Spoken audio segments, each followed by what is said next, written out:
Viem, že ich milujete, tak si poďme dať jeden rýchly DM haul. Moje najmilovanejšie utierky, ktoré sú XXL, čiže sú veľké, viete do nich utrieť naozaj všetko. Vedeli ste o tom, že v DMke nájdete normálne mlieko, nízkotučné,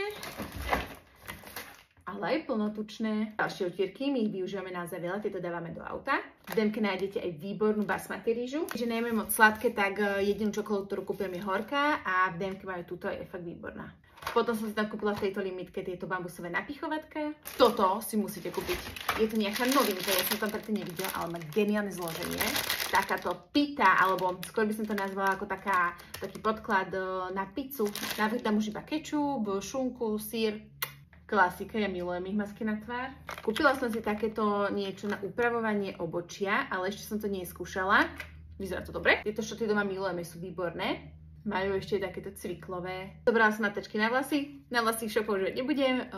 Chystám raz jeden dobrý hack. Opäť z limitky som si zobrala takýto nakladaný syr. Pre malého som zobrala takúto hru. Je to niečo, volá sa to, že prstová hra, uvidíme. Sušené ovocie beriem z DMky vždy. Toto sú sušené marhule. Som mali nejakú limitku a celkom dobré zloženie, takéto chrumky. Mali aj tieto oriešky, zbožím všetky oriešky na rôzne spôsoby a tieto sú nejaké pikantné. Potom tam mali takýto roztomilý pedikérsky set. A to je všetko. Ak chceš viac takýchto typov, nezabudni ma sledovať.